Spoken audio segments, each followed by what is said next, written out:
जय श्री राधे सब वैष्णवों को भगवदियों को जय Shri Krishna.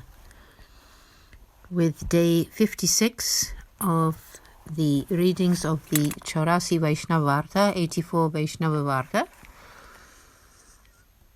and disciples of Sri Acharyaji, Sri Vallabhadhish Ki Jai, continuing from yesterday the story of one Kshatriya lady, Bhav Prakash. Sri Thakurji ate up all the laddus in order to teach her that she should have the enthusiasm to prepare new things every day. The reasoning is that if she stored up stuff like this and then became complacent that she had enough, then her mind would not be fully absorbed in the Lord's Seva. Her mind could go all over the place. So he ate them all. This teaches a Vaishnava never to offer stale preparations. Fresh and new every day pleases the Lord. The Kshatrani became distressed because she knew that the proper way within the path of grace is for the Vaishnava to offer and Sri Thakurji to accept those offerings.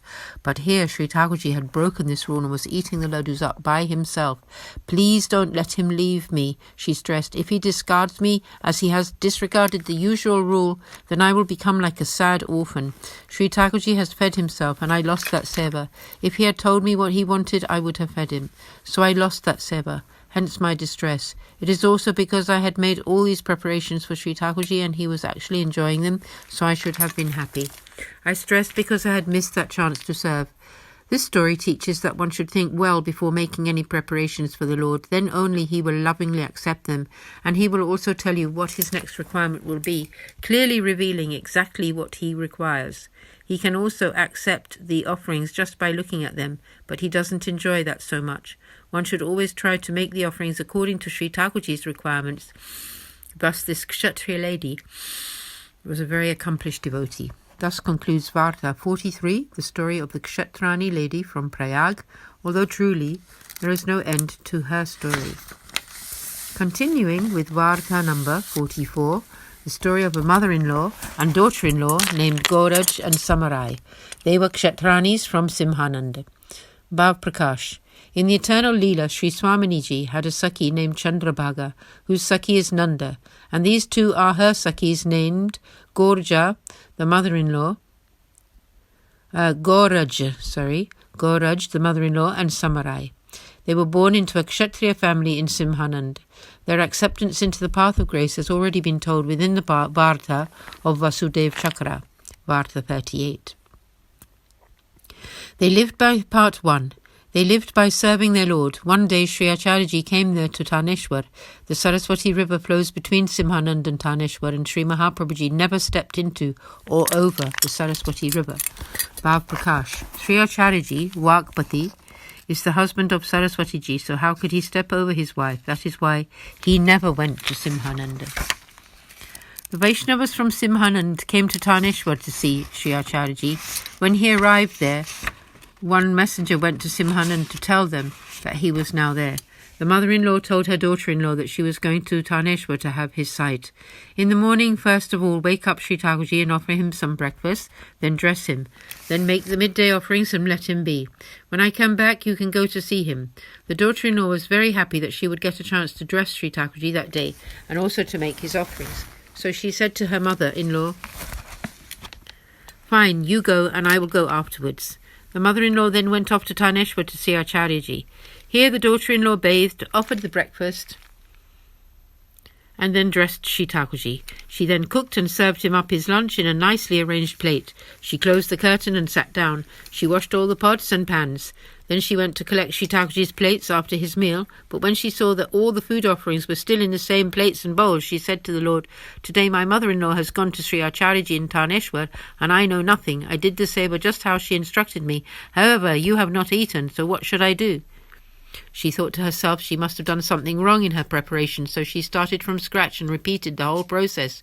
She cooked, offered, washed the pots, and opened the curtains, and again saw everything there as she had placed it. She was very upset and lamenting said, "Oh, my lord, I am a fool. I know, but why are you not accepting my offerings?" She started to cry and thought to herself that she must be very offensive, and that is why he would not eat.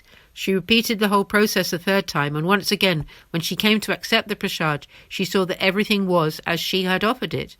She was most distressed that even after 3 tries, Sri Thakurji had not accepted her offerings. She was sad and very tired. She fainted and fell senseless to the ground. Her throat became dry from exhaustion. Sri Thakurji then rose from his throne and gave her some of the water from his water pot to drink. She regained consciousness and opened her eyes. Sri Thakurji had not been able to tolerate her grief. Bhav Prakash, she was very innocent and free from deception. Sri Thakurji was pleased and asked her, "Why were you grieving? You cooked 3 times and I enjoyed your offerings 3 times. Why do you doubt?" The girl asked, "But how should I know that you have partaken when I see the plate exactly as I offered it?" Sri Thakurji explained, "Anything that I touch can never diminish. If you don't believe me, tomorrow I will eat in front of you. Now please have some prasad. I have eaten 3 times and you have not had anything. That is why you are not feeling well." The daughter-in-law got up and fed the prasad to the cows and did not eat herself. She regarded the water that Sri Thakurji had given her as enough. Bhav Prakash, she still wanted to see whether what Sri Thakurji said was true or whether he was just pacifying her. "I will see him eating tomorrow, and then only will I also eat prasad," she said. Part 1 continued. She went to sleep thinking about what she would offer the next day morning. When she was up and bathed, she woke Sri Thakurji and gave him his breakfast. Then she dressed him and placed all the midday offerings. And prepared all the midday offerings. She placed everything in his plate and bowls, and took these in front of Sri Thakurji. She was just about to close the curtain when Sri Thakurji addressed her. "Why are you closing the curtain? If you do that, you will still not have faith in what I said. I will eat in front of you." He came and sat next to her and very much enjoyed his meal. At the same time, he laughed and joked with that daughter-in-law and gave her the pleasure of his company.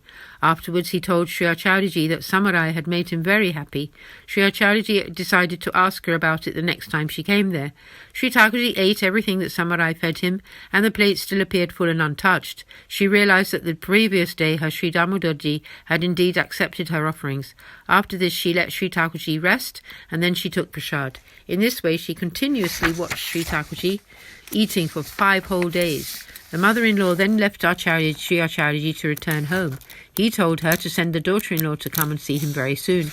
The mother-in-law came home and told her to go to see Sri Acharyaji. She went and paid her respects. At that time, Sri Acharyaji was cooking. He asked her to bathe and come to cook the breads with him. He then told her that her Sri Thakurji, Sri Damodarji, had told him everything. He knew that she had experienced his love. "You are most fortunate," he said. Samarai replied, "Oh, he couldn't even keep that much to himself. What to do? He is only a child." Hearing this, Sri Acharyaji was very pleased. He said that he would like to visit her home and have the sight of her, Sri Thakurji, but that he would still not cross the Saraswati river.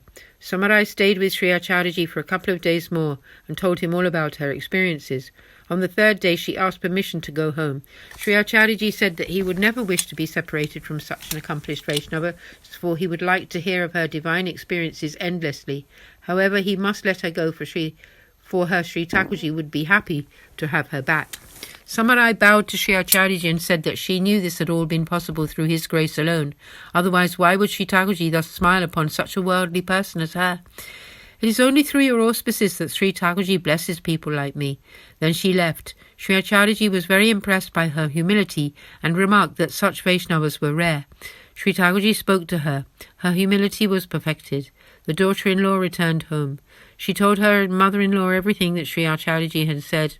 "It is all great grace," she remarked, and then she fell asleep, for she was very tired from her journey. The mother-in-law then made the offerings and came outside to clean the pots and pans. The daughter-in-law woke up suddenly thinking, "How will the Lord be taking his meal?" She bathed and went into the temple.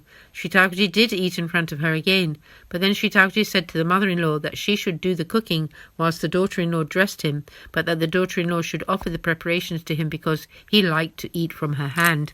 The mother-in-law said to Samurai that she was indeed most fortunate, for the Lord was very pleased with her, and that she should now dress the Lord and present the offerings plate to him. "I will cook and do the rest of the related Seva," she said.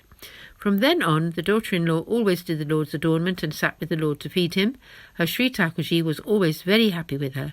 These two, the mother and daughter-in-law, were accomplished Vaishnavas. and recipients of the great grace of Sri Acharya Ji Bhav Prakash, Sri Thakurji enjoys innocent love. Thus concludes Varta 44, the story of Gorja and Samarai, mother and daughter-in-law, Kshatranis from Simhanand, although in reality there is no end to this story. There we will conclude for today and continue tomorrow. Jai Shri Radhe. आज के आनंद की जय हो, श्री बलभाजीश की जय हो, सब वैष्णव गण को जय जय श्री कृष्ण, राधे राधे जी, जय श्री राधे।